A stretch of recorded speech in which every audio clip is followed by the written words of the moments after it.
అన్న సెకండ్ అన్న నిలబడితే అంటే నిలబెట్టుకోవాలి మనమే గిరి లేదు పాడు లేదు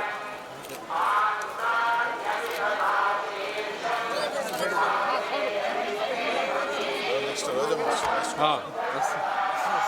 వాయిస్ తీసుకుంటాను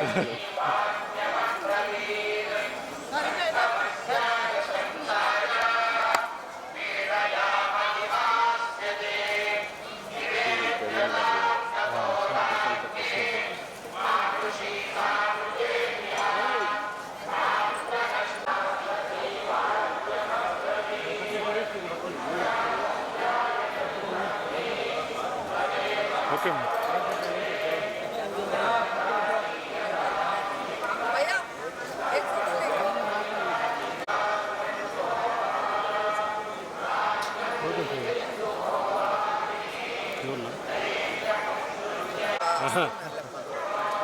భయపడతారే మీరు తమ్ముని భయపెట్టేస్తున్నాను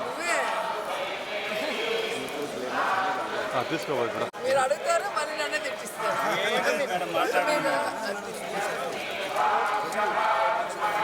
మాట్లాడండి మేడం మాట్లాడేంత వదిలేదు ఓకే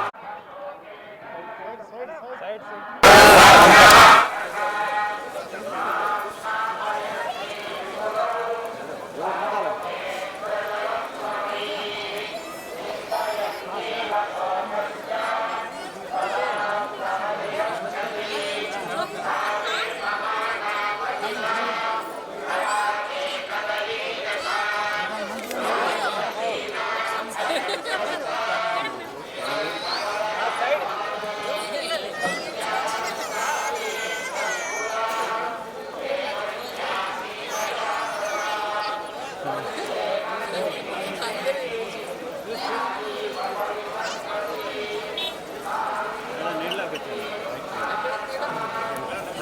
కాలు కాదు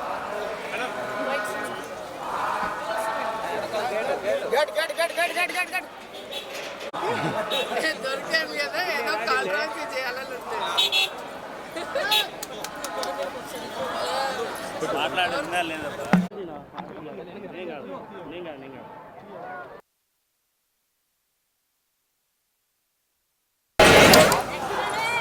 మనమే మేడం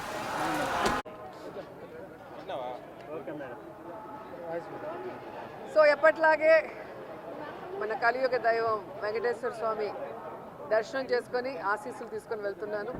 అండ్ ఈరోజు అందరూ కూడా రావటం మీరు అందరూ గమనిస్తున్నారు. అండ్ June 4th రిజల్ట్స్ వస్తున్నాయి కాబట్టి ప్రజలు మీడియా అంతా కూడా చాలా ఆతృతగా ఎదురు చూస్తుంది. ఎవరికి కావాల్సిన స్టోరీలు వాళ్ళు వండుతున్నారు అనేది మనం గమనిస్తూనే ఉన్నాం. నిన్ననే ఎగ్జిట్ పోల్స్ కూడా రావటం జరిగింది.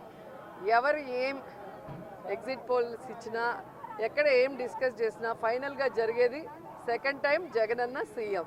ఎందుకంటే ఈ రాష్ట్ర ప్రజలు సంక్షేమానికి అభివృద్ధికి పట్టం కట్టడానికి రెడీగా ఉన్నారు కాబట్టే మహిళలు ముసలి వాళ్ళు పెద్ద ఎత్తున రాత్రి 9 అయినా కూడా ఎదురు చూసి ఓటింగ్ వేసి వెళ్ళటం మనం అందరం కూడా గమనించాం. సో మనకి స్వాతంత్రం వచ్చిన తర్వాత ఇంత పెద్ద ఎత్తున సంక్షేమాన్ని అభివృద్ధిని ప్రజల కోసం అందించిన ఏకైక ముఖ్యమంత్రి జగన్మోహన్ రెడ్డి గారు. రాష్ట్రం విడిపోయి నష్టాల్లో కష్టాల్లో ఉన్నా కూడా ప్రభుత్వ బాధ్యతగా ప్రజలకి మంచి చేయాలి, రాష్ట్రాన్ని అభివృద్ధి వైపుకు నడిపించాలి అని చిత్తశుద్ధితో పారదర్శక పరిపాలన అందించారు కాబట్టే ఈరోజు మేమంతా కూడా చాలా కాన్ఫిడెంట్గా ఉన్నామన్న విషయాన్ని మీ అందరికీ తెలియజేసుకుంటున్నాను. అన్ని సర్వేలు కూడా 5 సర్వేలు మినహాయిస్తే మిగతా సర్వేలన్నీ ఈరోజు కూటమి కొత్తగా పెట్టుకున్న కూటమి కాదు, ఆల్రెడీ 2014లో పెట్టుకుంది. అప్పుడైతే కొత్త కాంబినేషన్ కాబట్టి ప్రజలు ఎక్స్పెక్ట్ చేసి ఓట్లు వేశారు. కానీ 2014లో అక్కడ ఇక్కడ 2 చోట్ల కూడా కూటమి అధికారంలోకి వచ్చినా కూడా ఈ రాష్ట్రాన్ని సర్వనాశనం చేసింది. కానీ ఈ రాష్ట్రానికి ఇవ్వాల్సినది ఏమీ ఇవ్వలేదు, ఏమీ అభివృద్ధి చేయలేదు అన్నది ఈ రాష్ట్ర ప్రజలు గమనించారు. కాబట్టే ఈరోజు ఆ కూటమికి క్రేజ్ లేదు అనేది మీకు తెలుసు, మాకు తెలుసు. ఖచ్చితంగా ఈరోజు ప్రజలందరూ కూడా గమనించాల్సిన విషయం, వ్యవస్థలు ఏ విధంగా ఈరోజు చంద్రబాబు నాయుడు చేతిలో వాళ్ళ ఇష్టానుసారం చేస్తున్నారో మనం గమనిస్తున్నాం.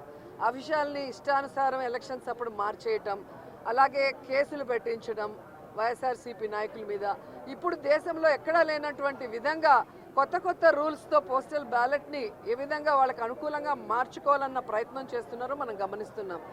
అదే చెప్తున్నా కదా, ఎవరెన్ని దొంగ ఆటలాడినా, ఎవరెన్ని వ్యవస్థలను మేనేజ్ చేసినా ప్రజల మనసులో ఉన్న జగన్ గారిని చంద్రబాబు నాయుడు కాదు కదా, ఆయన్ని పుట్టించిన ఖర్జూరపు నాయుడు కూడా మేనేజ్ చేసి మార్చలేడని కూడా ఈ సందర్భంగా తెలియజేసుకుంటున్నాం.